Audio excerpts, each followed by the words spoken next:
আসসালামু আলাইকুম রহমতুল্লাহি বারাকাতু। পবিত্র মাহে রমাদান কোরআন নাজিলের মাস, তাই পবিত্র কোরআনুল কারীম সম্পর্কে 10টি হাদিসের তরজমা করব ইনশাআল্লাহ। 1 নম্বর, নবীজি সাল্লাল্লাহু আলাইহি ওয়াসাল্লাম বলেন, কিছু লোক এমন রয়েছে যারা আল্লাহ তাআলার পরিবারের অন্তর্ভুক্ত। সাহাবীগণ জিজ্ঞাসা করলেন, হে আল্লাহর নবী, তারা কারা? তিনি বললেন, কোরআনুল কারীমের তেলাওয়াতকারী ব্যক্তিগণ আল্লাহর পরিবারের অন্তর্ভুক্ত এবং তার বিশেষ বান্দা। ইবনে মাজা হাদিস নং 215। 2 নং হাদিস, নবীজি সাল্লাল্লাহু আলাইহি সাল্লাম বলেন, আল্লাহ তাআলার কিতাবের প্রত্যেকটি হরফ পাঠ করলে কমপক্ষে 10টি করে নেকি তার আমলনামায় লিখে দেওয়া হয়। আমি এটা বলি না যে আলিফ লাম মিম একটি হরফ, বরং আলিফ একটি হরফ, লাম একটি হরফ, মিম একটি হরফ। তিরমিজি শরীফ হাদিস নং 2910। সুতরাং কোনো ব্যক্তি যদি শুধু আলিফ লাম মিম এতটুকু পড়ে তাহলে তার আমল নামায় 30টি নেকি লিখে দেওয়া হয়। সুবহানাল্লাহ। 3 নম্বর, যারা কোরআনের ধারক বাহক তাদেরকে সম্মান করা যেন আল্লাহ তাআলাকে সম্মান করার অন্তর্ভুক্ত। হাদিসের মধ্যে আসছে, নবীজি সাল্লাল্লাহু আলাইহি সাল্লাম বলেন, নিশ্চয় বৃদ্ধ মুসলমানকে সম্মান করা কোরআনের ধারক বাহক ও ন্যায়পরায়ণ শাসকের প্রতি সম্মান দেখানো মহান আল্লাহ তাআলার প্রতি সম্মান প্রদর্শনের অন্তর্ভুক্ত। আবু দাউদ শরীফ হাদিস নং 4843।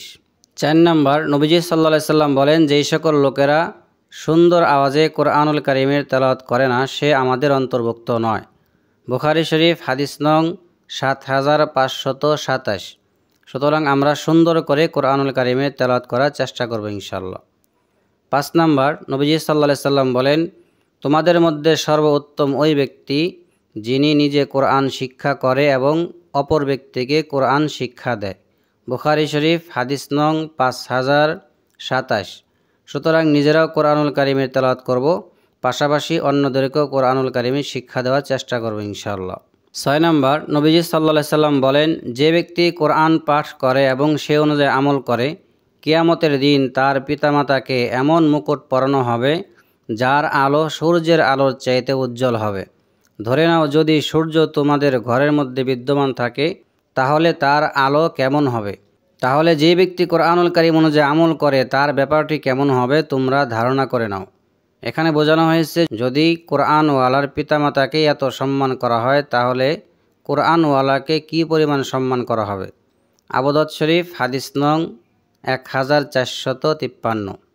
7 নম্বর, নবীজি সাল্লাল্লাহু আলাইহি সাল্লাম বলেছেন, কিয়ামতের দিন কোরআন পাঠকারী ব্যক্তিকে বলা হবে, তুমি কোরআন পাঠ করতে থাকো এবং উপরে উঠতে থাকো। দুনিয়াতে যেভাবে ধীরস্থিরে কোরআনুল কারীমের তেলাওয়াত করতে সেভাবেই তুমি তেলাওয়াত করো, কেননা তোমার তেলাওয়াতের শেষ আয়াতেই জান্নাতে তোমার বাসস্থান হবে। আবু দাউদ শরীফ হাদিস নং 1464। 8 নম্বর, নবীজি সাল্লাল্লাহু আলাইহি সাল্লাম বলেন, কোরআনুল কারীমের তেলাওয়াতকারী হাফেজ ব্যক্তির সম্মানিত লেখক ফেরেশতার মতো, এবং যে ব্যক্তি কষ্ট হওয়া সত্ত্বেও বারবার কোরআনুল কারীমের তেলাওয়াত করে সে দ্বিগুণ সওয়াব পাবে।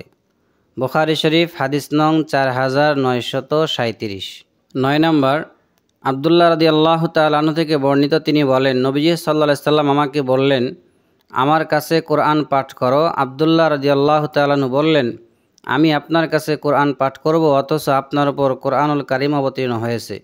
তিনি বললেন, আমি অন্যের নিকট থেকে কোরআন শুনতে ভালোবাসি, পছন্দ করি। বুখারী শরীফ হাদিস নং 5049। এই জন্য আমরাও চেষ্টা করব মাঝে মাঝে অন্যের কাছ থেকে কোরআনুল কারীমের তেলাওয়াত শোনার জন্য। 10 নম্বর, নবীজি সাল্লাল্লাহু আলাইহি সাল্লাম বলেন যে তোমরা কোরআনের প্রতি লক্ষ্য রাখবে। আল্লাহর কসম, যার হাতে আমার প্রাণ, কোরআন বাঁধন ছাড়া উটের ন্যায় দ্রুত গতিতে দৌড়িয়ে যায়। অর্থাৎ যদি কেউ নিয়মিত কোরআনুল কারীমের তেলাওয়াত না করে তাহলে কোরআন তার ভিতর থেকে বের হয়ে যায়, সে কোরআন ভুলে যায়। এজন্য শুধু রমজানই নয় বরং রমজানের পরেও কোরআনুল কারীমের তেলাওয়াত নিয়মিত করা উচিত।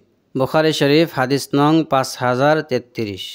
আল্লাহ তাআলা যেন আমাদের সকলকে কোরআনুল কারীমের তেলাওয়াত এবং কোরআনের হুকুম মোতাবেক চলার তৌফিক দান করেন।